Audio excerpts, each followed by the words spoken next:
back to our December edition of Cup of Joe. I'm Joe Gallimore, Director of Investment Management with Argent Bridge Advisors. Here we are at the end of the year. That means everyone in stock market land is looking ahead to 2025.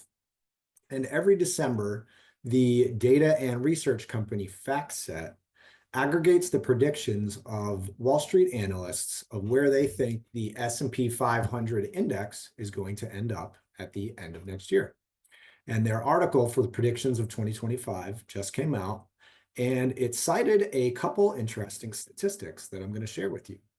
First, in 13 of the past 20 years, analysts have overestimated the annual return of the index, or that's about 65% of the time. Second, the average difference between the price that the analysts estimated and then the final index price was just under 7%. So it was a difference of about 7% on average each year. Now, this tells us two things. One, they're typically overconfident. And two, they're usually wrong by a lot. So why point this out? What does this mean? Well, it's simple. It's a simple statement of don't put any stock in your end of year predictions that you hear. This exercise they're doing, it's kind of like trying to call the winner of the Super Bowl at the start of the season, except it is way harder because there are literally thousands of outcomes that could potentially play out instead of just 32, like it would be for predicting the Super Bowl. Now, I don't fault the analysts for being so bad at this because this is essentially an impossible task. Take 2024, for example. We entered this past year having started the long-awaited interest rates that everyone was looking forward to. But then those rate cuts, they ended up happening at a much slower pace than everyone had anticipated. Yet, the market did much better than anyone had expected in the first place.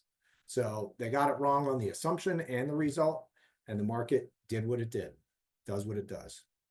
Now, this is a very good illustration of a simple fact about predictions.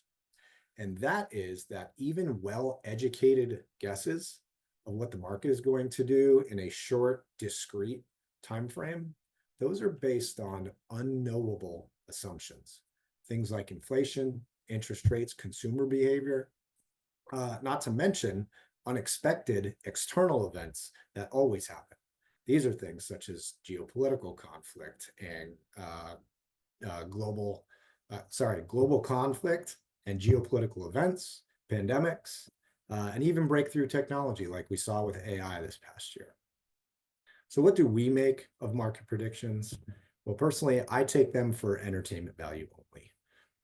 And we want to encourage you to never make a substantial investing decision based on what amounts to guesswork, right? Now, when it comes to the market, obviously you can't know the future or what exactly is going to affect it. So when it comes to your portfolio, you should be ready for anything within the investment parameters that you've set for yourself. And by be ready for anything, we mean not just with the securities that you own, but also coach yourself to be mentally prepared. Call your move ahead of time. Maybe you tell yourself, okay, if the market has a very good year, I'm going to harvest some profits and rebalance. Or conversely, you could say, if the market goes down, I'm going to stay invested. Investment predictions be damned. Now, if you really want to feel like you're nailing it and take charge over those market predictions, schedule a meeting with your advisor. Let them know what's changing in the upcoming year and make sure that it's taken care of. Or if something's bothering you, voice to them what's of concern and let us come up with a solution or figure out how to limit the risk there. If your goals are changing, even just temporarily, meet with us to make those necessary adjustments. Now, in closing, if you hear a lot of predictions in the next few weeks of what the market is going to do in 2025, do not hang your hat on any of them. They're mostly just sound bites. What matters is the work that you're doing with your advisor and your Argent Bridge investing team to make sure that you are creating your own success. Well, that does it for the last Cup of Joe of 2024. We want to thank everyone for watching all year long. We are excited for 2025, and we can't wait to bring you more relevant and timely topics on investing and wealth planning. We hope everyone has a joyous holiday season and a very happy new year. Bye.